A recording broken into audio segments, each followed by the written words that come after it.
Essa mulher é maravilhosa, uma profissional incrível, mãe, empreendedora, que tem uma criatividade assim, ó, que eu não sei, desconheço alguém que nem ela. Fernanda Miaziro! Bem-vinda! Vamos brindar. Vamos. Eba! E nosso quê? Antes de entrar na educação física, eu sempre fui uma menina muito ativa. Mesmo com meu 1,5 m aqui, eu sempre me destaquei no esporte, né? Então eu sempre tive muita habilidade no mundo do esporte.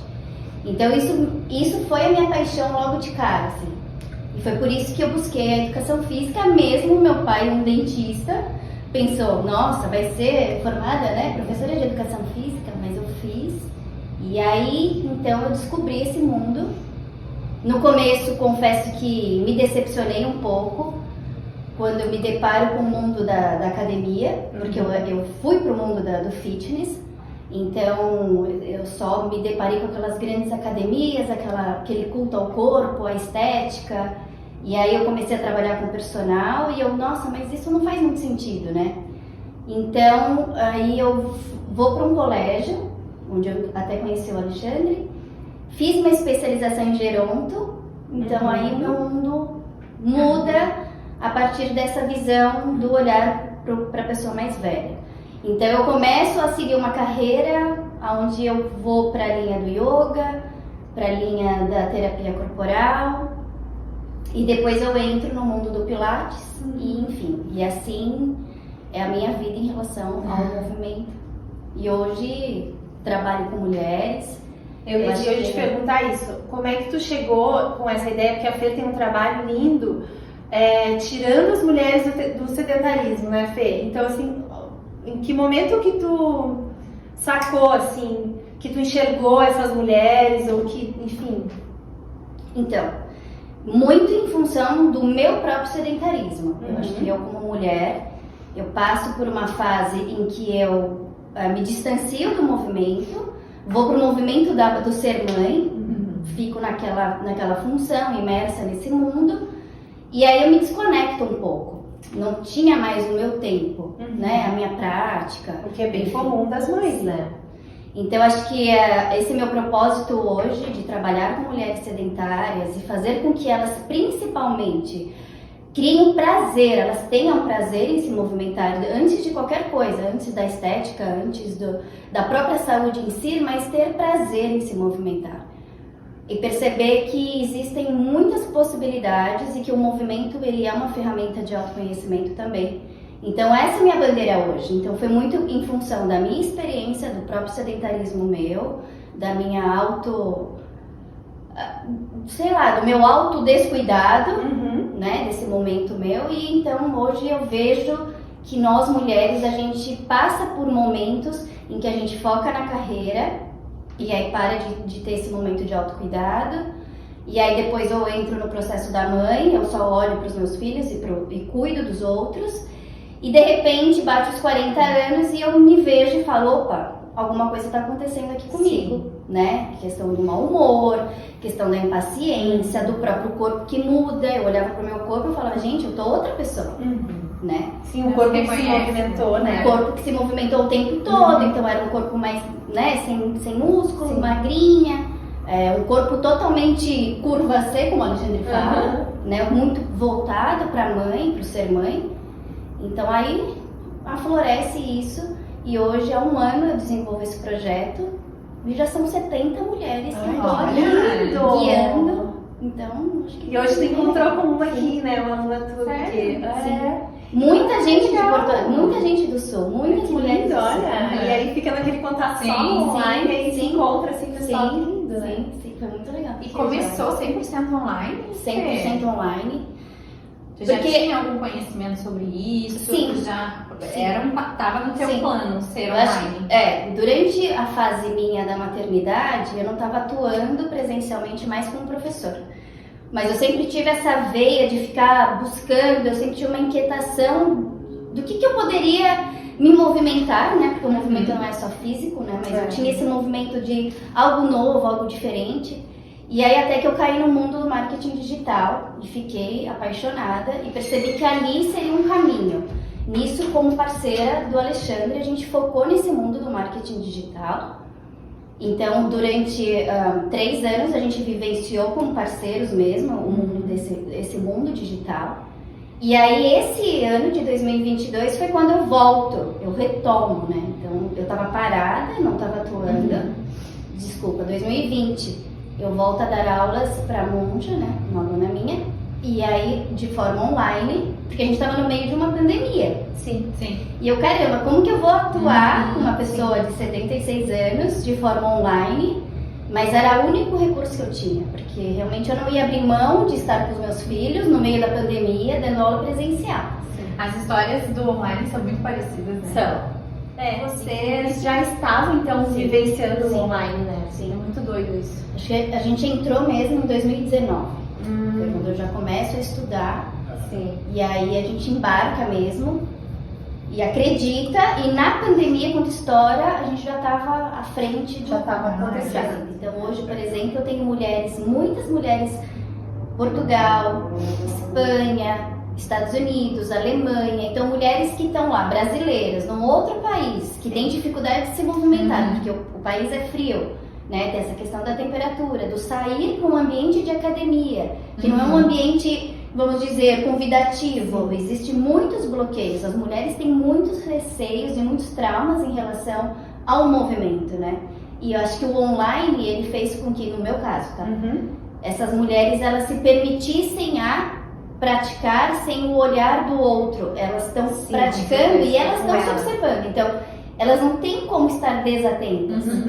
Elas estão só olhando ali pra mim na televisão, né? Porque eu gravei uma plataforma e elas assistem e elas praticam. Então elas têm que criar a autonomia dessa autocorreção, dessa percepção e não ficar só sendo conduzida. Eu não tô lá, ajusta aqui, arruma aqui, o toque, né? Que às vezes a pessoa, ela se deixa ser conduzida pelas nossas mãos. E a cabeça tá do outro lado. E eu acho que nesse... Faz ela fez, pensar esse é o relato das minhas alunas. Assim, isso de mulheres, gente, eu tô falando de mulheres de 60, 65, 70. Nossa, não é moças, né, que seriam mais fáceis. Mulheres, né, mais velhas e criando, na verdade, esse novo jeito de poder ter o seu momento do seu autocuidado, que isso é a minha bandeira, né? Assim, a maior desafio nosso como profissional é entender que esse sujeito, né, ele não tem intimidade com o corpo, menor intimidade com o corpo. Para ele é uma coisa que é uma máquina e que tem uma função X, mas ele não tem experiência com esse corpo, ele não entende esse corpo. E isso eu tô falando de uma geração de gente de 70, 80 anos com jovens de 20, 30 anos. E se você for pensar, hoje os jovens, os adolescentes, eles estão mais sedentários do que nunca. Então, muito mais você vê crianças sentadas no tablet e no computador, sem esse movimento do corpo livre, porque eu não preciso pensar só no mundo do Pilates ou só numa academia, no movimento como um todo. A criança, na verdade, ela se exercita. Isso vem em padrões, isso que eu fico me questionando. Por que a gente fica nesse padrão 2 vezes na semana? Mas por que 2 vezes na semana? Você só vai se condicionar 2 vezes na semana? E nos outros dias eu não olho pro meu corpo? Isso, que é o que te carrega. E aí você entende o quê? Que vem da educação física escolar. Então a educação física escolar, ela usa 2 vezes na semana a educação física como uma válvula de escape para as crianças gastarem energia, porque é isso. Não tem nenhum trabalho pensado e estruturado desde o desenvolvimento motor, como o Pilates pensa, em criar essa criança, porque tem criança que não rastejou, tem criança que não engatinhou, tem criança que não caminha direito. Você vê tanta gente, tanta criança que você fala, meu Deus do céu, vai cair. Então ela não tem a base na educação física escolar. E aí a educação física escolar, ela exclui. Então se você não tem aptidão para o esporte, você fica sentado lá. Fica lá no banco de reserva. Entendi. Né? Você não joga. Então eu nunca vivi isso. Mas eu lembro, eu não chamava aquela aluna, aquela minha amiga, porque aquela minha amiga era torta, não sabia jogar. Não tem coordenação. E ela não foi treinada, ela não desenvolveu. E aí ela cresce, ela sai da educação física escolar, ela vai para a faculdade, na faculdade não tem educação física, não tem, né, o corpo. Ou então aí depois ela vai para uma academia, e aí lá ela é segmentada. Sim. E aí ela escolhe, olha, você quer ficar magra, você quer ficar sarada, e é isso. E depois ela entra no mundo do trabalho. E aí, fazer uma coisinha errada, se machuca e diz, foi na academia, foi no Pilates. Sim. E aí se justifica que viu só o movimento. Então, assim, eu acho que né? nós, como profissionais do movimento, seja ele de qual área, Pilates, yoga, funcional, enfim, eu acho que a gente tem que despertar essa consciência da importância do movimento, mas na base da infância. Fazer com que os pais, os avós incentivem essa criança a andar descalço, a ter contato com o pé no chão, contato com a natureza. Quanto mais livres eles puderem ser, melhor. Que se ele subir na mesa, ele não vai se machucar se ele cair. Se cair e machucar, faz parte. Então eu acho que a gente cada vez mais vai criando crianças dentro de blocos. E aí a gente começa a controlar, coloca no andador, coloca naqueles negocinhos que anda segurando assim. E aí vira um adulto que não tem noção. E aí ele cai num pilates e aí ele fala, ó, quero fazer isso porque o médico me mandou. Com aquela cara do tipo, e agora? Que saco, tem que fazer isso. E aí a gente vende um serviço ruim. E eu falo pra ele, você vai fazer 2 vezes na semana, o plano é 240. Sim. E você treina 1 hora. E o que você agregou? O que ele vai fazer nos outros dias? O que ele faz nos outros dias? Não, mas eu tenho só segunda e quarta eu me movimento. E nos outros? Sabe? Então eu acho que quanto mais a gente usar o híbrido, online e presencial.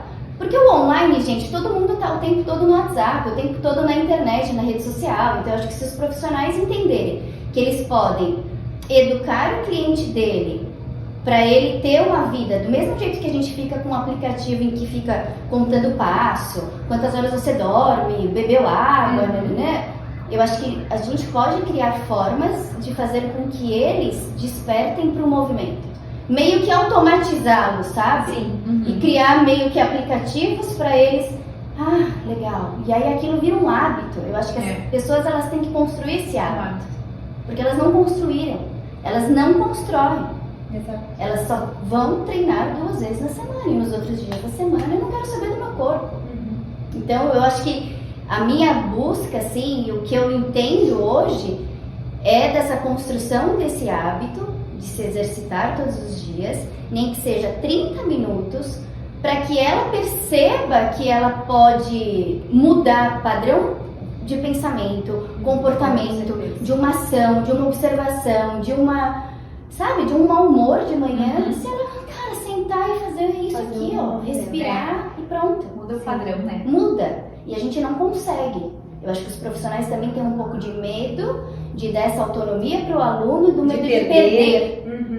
E quanto mais a gente faz isso, mais o movimento é limitado. Mais a nossa venda, ela é uma venda ruim, um serviço mal prestado, sabe? Eu acho que se somos profissionais da saúde, a gente tem que integrar essa saúde e fazer com que as pessoas, por exemplo, eu fui hoje, né, andar aqui em Porto Alegre nesse Parque Redenção.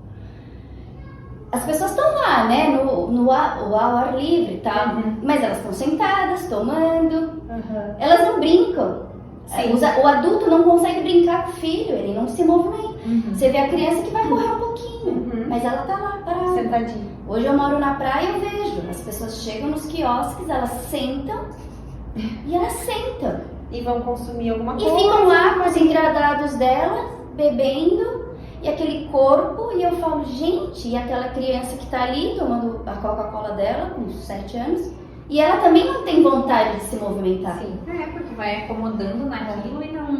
Né? E aí você vê, e aí eu falo, caramba, quando que isso vai mudar? Quando que as pessoas vão ganhar consciência de que esse corpo dela é sagrado, de que ela precisa desse corpo, não só pro básico dela, pros 6.000 passos que ela controla no relógio, mas ela precisa disso, né? A gente trabalhou muitos anos com um grupo de mulheres, em grupo, 20 alunas ali, a gente tendo que dar aula para elas e a gente construindo os movimentos. Então a gente pegava assim movimentos de criança, do tipo, como que a gente vai... E aí a gente criava essas aulas, sabe? Muito da cabeça dele, porque eu já ia mais pro gesto mais grosso, né? E ele ali sempre fuçando, não, a gente tem que trabalhar o pé, porque a gente tem que desenvolver aqui, a gente tem que... Então, eu acho que essa experiência nossa, né, com o idoso, foi muito uma construção desse movimento. De como que eu vou inserir, né, um exercício para essa pessoa, como ele vai conseguir fazer? Sim, famoso processo pedagógico. Processo pedagógico. Provavelmente as duas meninas se falam também, não sei se tem um grupo... Sim, tem. O senso de comunidade é muito importante, né? Muito. Então eu acho que a gente pode criar essas comunidades tanto de forma online como de forma presencial, e quanto mais existir isso, eu acho que se tem uma forma mágica, uma fórmula mágica de você fidelizar um cliente, fidelizar um grupo, é o senso de comunidade, de pertencimento, né? Então, enquanto essa pessoa ela se sente olhada, né? Não é um número, para ela isso não tem preço. Eu tinha alunas ali, né, da nossa formação, assim, que você via que aquele corpo, se você olhasse, você falava, não vai dar conta, não vai fazer, e de repente fazia, você falava, nossa, não acredito, né? Você fala, uau, e a pessoa, ela cresce, ela ganha força com isso, não tem como. E tu, Fê, o que faz tu te despertar todos os dias em relação ao teu trabalho, assim, ao teu movimento? O meu autocuidado. Eu acho que a partir do momento em que eu faço isso, eu promovo essa ação do autocuidado, a Roberta chora e eu choro. E aí eu acho que gera isso, sabe? Eu acho que isso me faz ganhar mais força. Tipo, não, se eu tô tendo esse meu momento, vamos lá, vamos arregaçar a manga, mulherada, vamos fazer. Então, tipo, hoje quando eu vejo a Melinha, eu falei, caraca, eu não andava, sabe? Aí você fala, nossa, hoje ela caminha aqui. E ela toda grata, você fala, nossa, isso é resultado, né? Mesmo online. Então você com uma prótese no joelho, obesa, aí ela olha pra você e fala, caramba, você ressignificou a minha vida, né? Você fala, nossa, eu consegui fazer isso. Então, eu acho que todo dia quando eu penso, eu falo, ai, nossa, fazer live, ter que gravar, ter que nananã, eu penso, não, mas tem alguém que tá olhando pra esse vídeo. Exatamente. E ele tá fazendo sentido, sabe? Então, eu acho que é isso. A nossa profissão, não só do mundo do Pilates, mas quem escolhe trabalhar com o outro e fazer com que essa pessoa se movimente dentro de toda, né, não só do movimento físico, eu acho que é muito gratificante. Não tem como... Pra mim não faz sentido. A gente tava falando de trabalho, não, porque trabalho... Cara, pra mim é muito gratificante. Eu pensar que eu trabalho com algo que eu sou apaixonada e que faz parte da minha vida, não tem como dar errado. Não tem como eu falar, nossa, hoje é segunda, eu tô louca pelo sextou. Eu não tô louca pelo sextou. Pra mim é normal, eu trabalho de segunda a segunda e é prazeroso, não é maçante. Então eu acho que o instrutor, quando ele se vê com algema de ouro e ele fala, cara, esse estúdio aqui não dá certo, não aguento mais, não consigo. Então ressignifique, né? Porque não tá legal. Porque realmente a nossa profissão, ela é muito especial. Ela é muito especial, né? A gente constrói, na verdade, a gente ressignifica o sentido de vida das pessoas. De vida. Exatamente. Sabe? Da pessoa falar, caramba, eu tenho alegria no meu viver hoje. Não é? Sim. E essa pessoa, ela se desafia, tipo, essa senhora, ela se desafia em acessar um negócio que é online. Imagina online, entendeu? Ela ou se desafia a ir até o estúdio. Sim. Ou uma instrutora que mora lá no Maranhão se desafia, se desloca para estudar com uma pessoa, porque para ela faz total sentido aquilo tudo, hein? E você vê o quanto são mulheres, né? Então acho que é legal apontar para isso também. Muito, verdade. A gente vê assim, dentro do mundo do Pilates, mas mesmo fisioterapeutas, você vê muito mais fisioterapeutas do que homens, né? Educador físico você vê mais homens, né? Porque vem a coisa da máquina, do corpo, né? Mas dentro do mundo do Pilates, 90% são mulheres. E o que elas estão querendo? O que as mulheres estão querendo? Cuidar de si e do outro, na verdade, mas primeiro cuidar de si. De ter essa autopercepção, desse autocuidado, dessa conexão e poder se integrar na vida do outro, né? E poder entregar um serviço ali, pô,